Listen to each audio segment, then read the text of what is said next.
Assalamualaikum Ibu, selamat siang.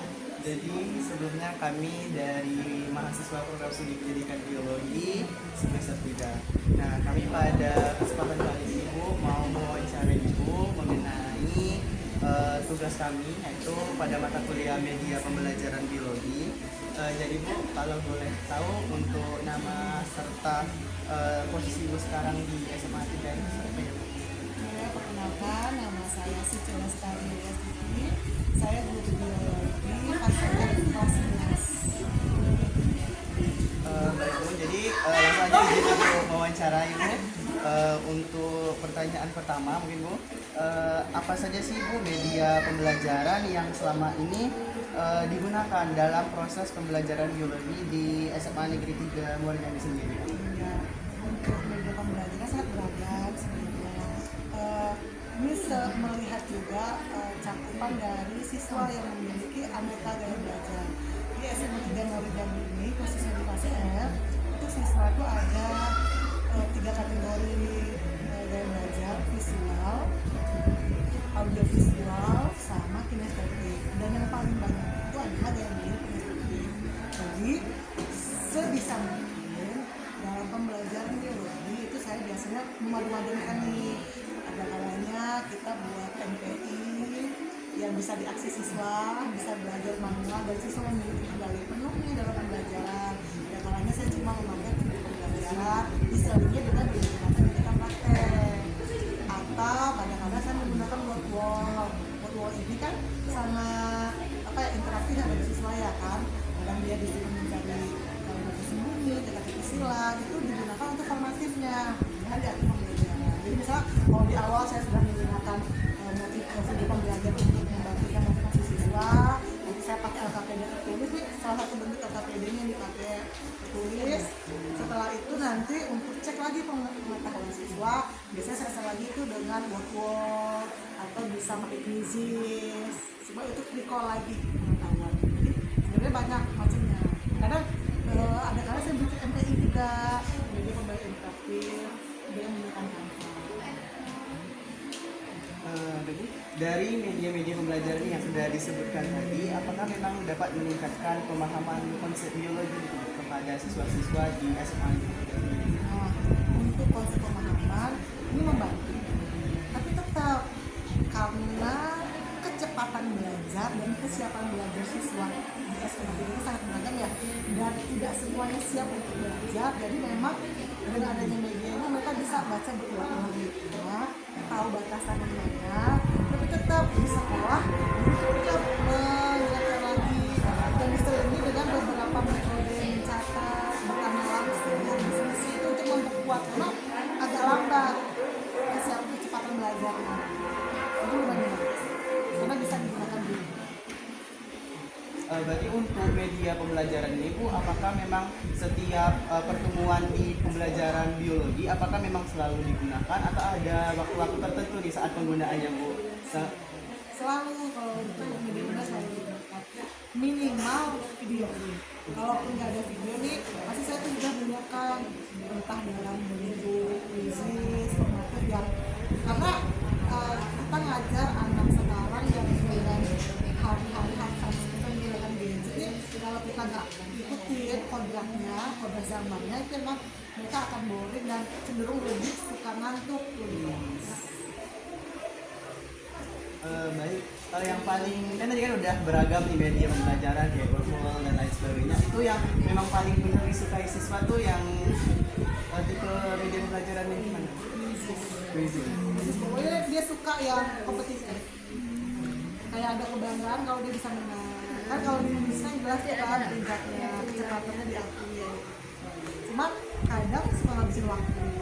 Karena kan untuk kuliah krisis itu lama, kadang-kadang lama gitu. Kalau dari Ibu sendiri itu Bu, sebagai seorang guru, sebagai pendidik gitu, media pembelajaran yang memang paling disukai nih sebagai yang buat media pembelajaran itu metode media pembelajaran yang bagaimana Bu?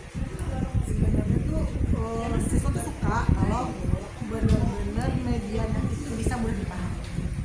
Tidak berputar-putar saja, bahasanya tuh lugas, jelas, eye catching dilihat.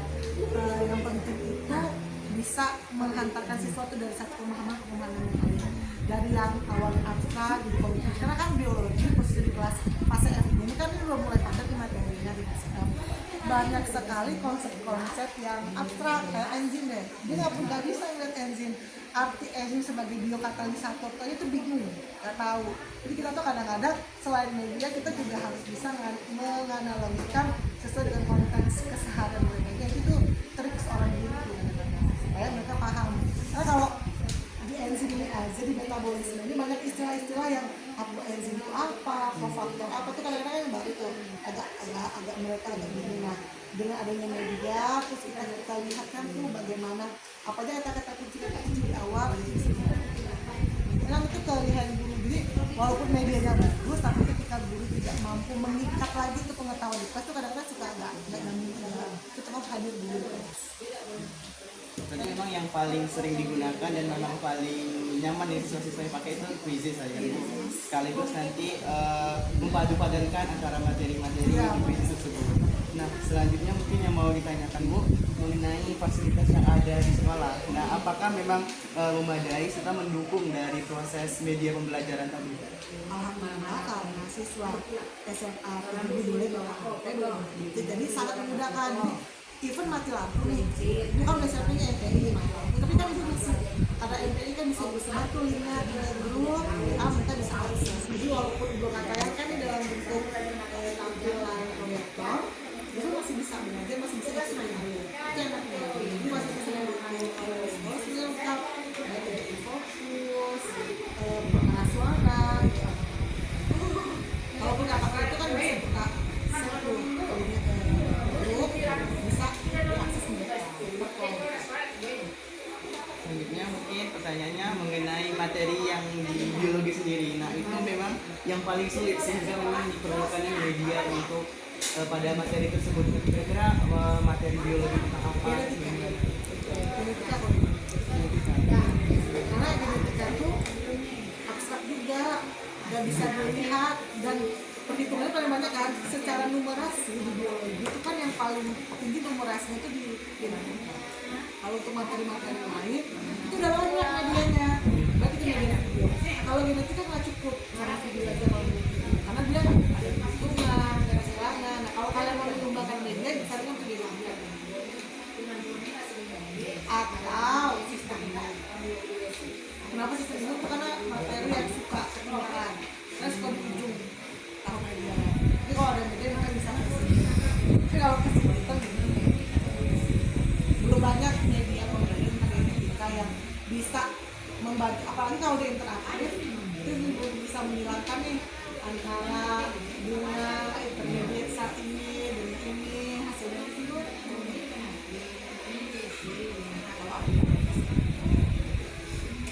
Nah, dari media tadi nih Bu, apakah memang siswanya itu bisa menjadi lebih aktif ketika dalam proses pembelajaran dari penggunaan media dalam materi yang telah diajarkan? Yang pertama kalau cuma media itu akhirnya pasti menarik ya. Awal motivasi awal itu pasti tidak ada. Nah kalau untuk gimana mereka mau kolaborasi aktif itu kita yang maintain. Kita harus menyediakan sarana itu di media. Jadi kalau dari tampilan media yang kita buat itu cuma bisa mereka cuma nonton atau cuma menjawab aja, nggak ada sarana untuk mereka berkolaborasi, itu agak kurang. Kecuali nanti tuh misalnya kayak kita pakai quizzes itu kan ada setting time, setting tim ya. Nah jadi mereka tuh ada kolaborasinya di situ. Jadi itu semuanya settingannya tuh di kita pengembang media.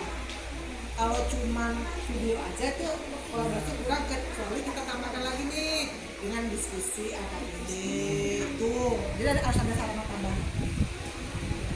Kalau quiz anaknya itu ada fasilitas tim, jadi dia walaupun tidak kelompok soalnya sama dia mengerjakan hal yang sama nih dalam satu tim, itu bisa kita setting di quiz. Mungkin pertanyaan terakhir Bu, ada nggak Bu saran masukan dari kepada Ibu yang udah di lapangan Ibu terhadap kami mahasiswa-mahasiswa nih dalam proses pembuatan media pembelajaran yang memang inovatif gitu sehingga nanti terpakai gitu saat kami menjadi seorang pendidik juga. Ini kan calon pendidik ya. Nah, insya Allah nih bakal lulus jadi pendidik yang bermanfaat nih untuk pendidikan Indonesia. Jadi kalau Ibu saat kalian membantu media, ini langkah yang bagus. Kalian mulai dulu dari data kan. Kalian udah turun ke lapangan, ngecek sendiri ke siswa apa yang dibutuhkan, itu udah langkah awal. Karena nggak banyak pengembang media yang tahu itu kan. Kalau orang-orang IT, sistem informasi, dia kan cuma mintanya bikin aplikasi. Tapi kalau kalian tuh, karena kalian seorang guru, kalian harus bergerak nih, ini langkah awal, identifikasi awal, pengiriman awal. Habis itu, saat kalian mengembangkan, kalian juga harus memastikan petunjuk pengguna itu harus jelas. Terus tombol navigasinya itu harus ada, dan pastikan untuk tombol navigasi itu, karena kan mau bikin interaktif kan, kalau interaktif kan ada navigasinya, harus bisa diklik. Tapi di situ bukan cuma materi, ada video, karena gaya belajar yang banyak, ada yang audio, bisa kalian tambah di situ video pembelajarannya, bisa ada quiz, latihan soal, dan mereka bisa klik-klik untuk itu kuisnya tuh juga yang kalau ada kesempatan untuk ruang kolaborasi kan bisa buat tuh tugas tambahan untuk kolaborasi ini bagaimana. Entah kalian embed quiznya di situ bisa kan embed. Terus jangan lupa sumber referensi siapa supaya nggak lagi sih kalau dari nanti kalau udah ada jangan lupa dicoba ya. Iya. Baik, mungkin beberapa pertanyaan tersebut Bu yang memang dari kelompok kami ingin mendata. Mungkin terima kasih atas masukan serta wawancara waktunya Bu. Baik, mungkin sekian wawancara dari kelompok kami. Kurang lebihnya mohon dimaafkan. Kami akhiri. Wassalamualaikum warahmatullahi wabarakatuh. Terima kasih.